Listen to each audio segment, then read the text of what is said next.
نحمده ونصلي على رسوله الكريم أما بعد أعوذ بالله السميع العليم من الشيطان الرجيم بسم الله الرحمن الرحيم إن الله يأمركم أن تؤدوا الأمانات إلى أهلها وإذا حكمتم بين الناس أن تحكموا بالعدل إن الله نعم ما يعظكم به إن الله كان سميعا بصيرا. حضرات محترم، اس آیت میں اللہ رب العزت دو ایسے حکم دے رہے ہیں. اگر انسانی معاشرے کے اندر انسان اپنے درمیان ان دونوں اصولوں کو اپنا لے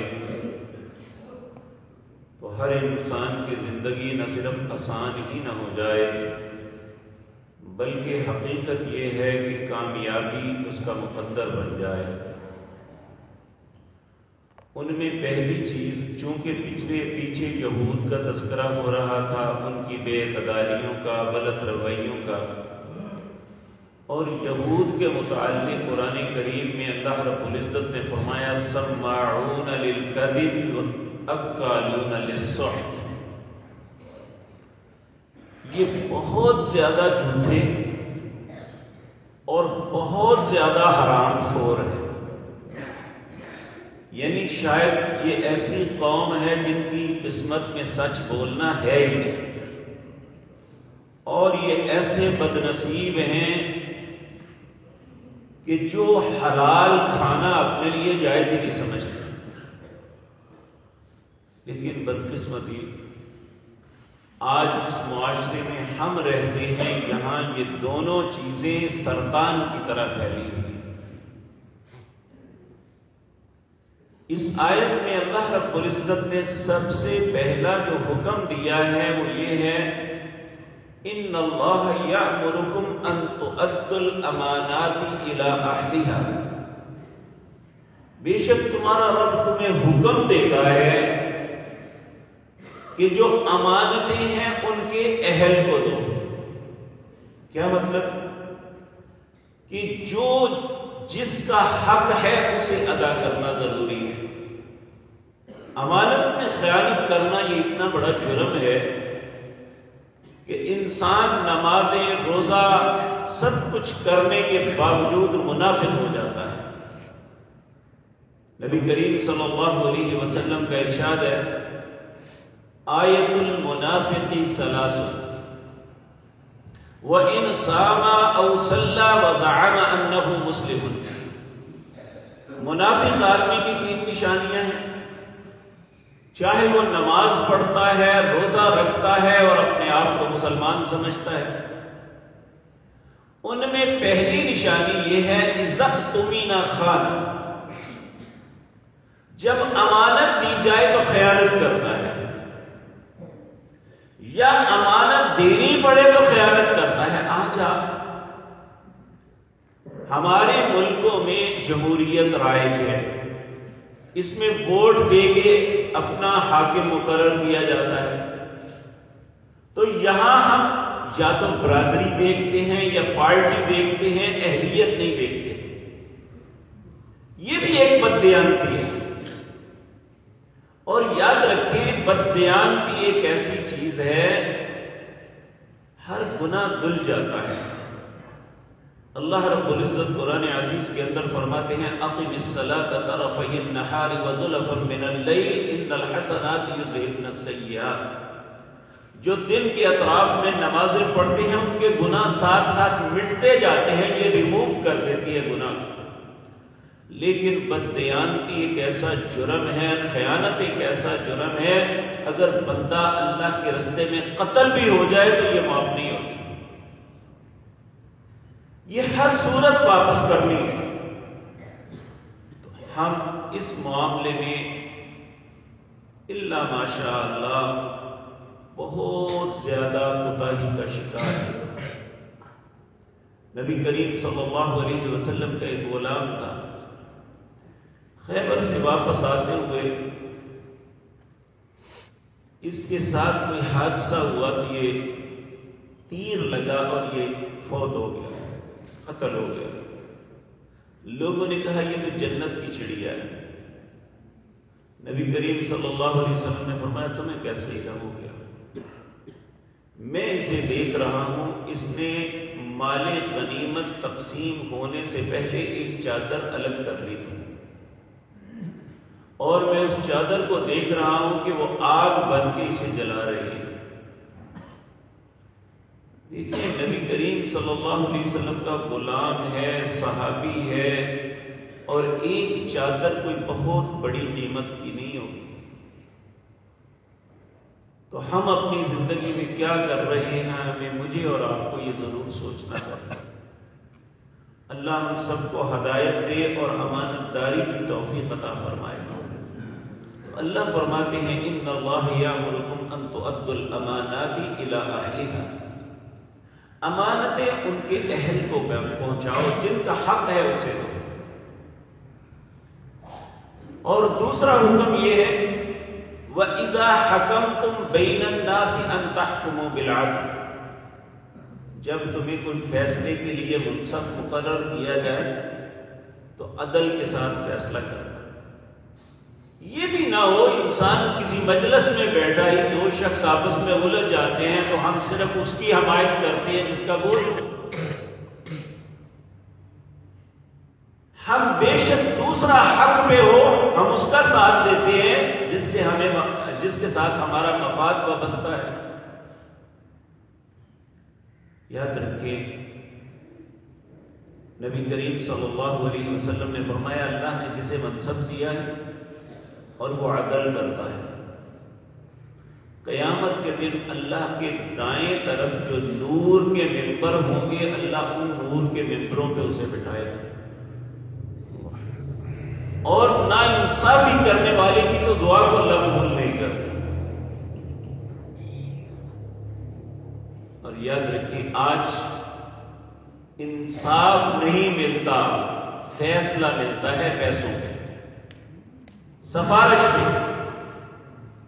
انصاف کرنے کے لیے کوئی تیار نہیں ہے، اور ظلم یہ ہے کہ اپنے آپ کو بڑا پاکیزہ بناتے ہیں کہ ہم نے عدل کی کرسی پہ بیٹھ کے بہت اچھے فیصلے کیے، حالانکہ انسان دیکھ رہے ہیں کتنے مقتولوں کے خاندان تڑپتے ہیں، یہ ہمارے بے غیرت جج قاتلوں کو چھوڑ دیتے ہیں۔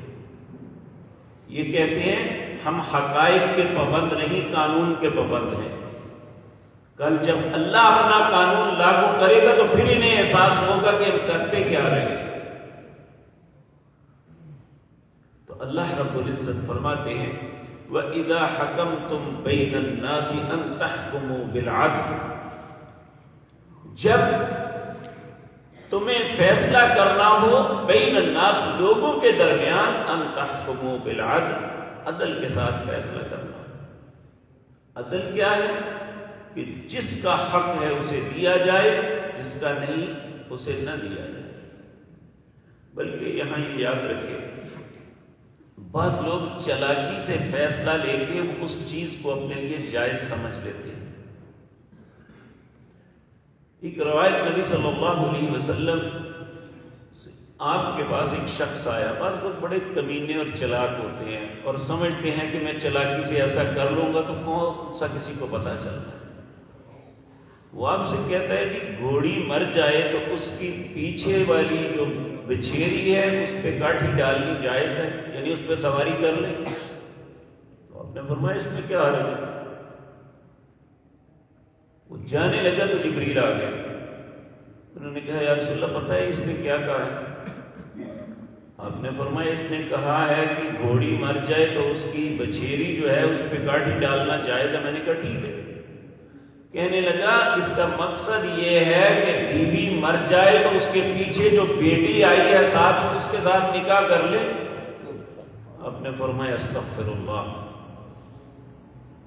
یعنی بعض لوگ اپنی چالاکی کے ساتھ مبہم بات کر کے فیصلہ اپنے حق میں لے لیتے ہیں اور سمجھتے ہیں کہ چونکہ فیصلہ ہمارے حق میں ہو گیا ہے، جس طرح آج ہمارا حاکم بڑا یا امانت دار ہے کہ انہیں سپریم کورٹ نے جو ہے کلین چٹ دے دی ہے کہ یہ بڑا صادق اور امین ہے، حالانکہ وہ جھوٹوں کا باپ ہے سب سے بڑا۔ اس کا نام عدل نہیں ہے جو ہم کر رہے ہیں۔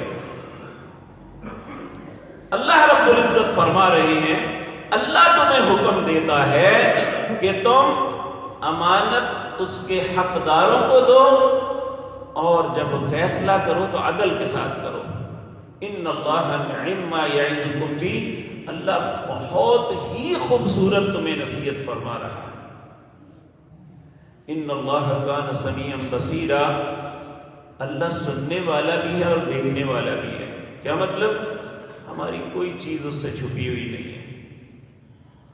میرے عزیز بھائیو، اس کی دنیا میں اس وقت بہت خوبصورت مثال ہے۔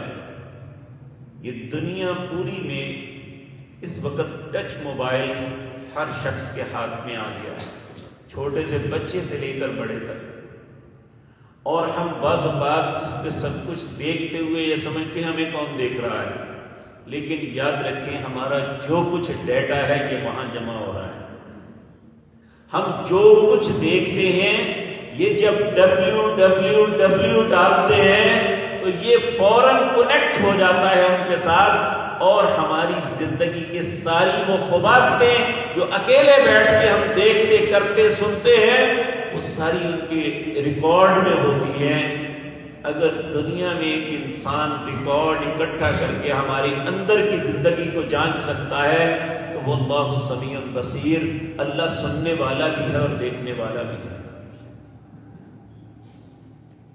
اس لیے ہمیں یہ سوچ کے کوئی بھی کام کرنا چاہیے کہ اگر دنیا میں، اور حقیقت بات یہ ہے جو لوگ اہم عہدوں پہ کام کرتے ہیں نا وہ اس موبائل کو استعمال نہیں کرتے۔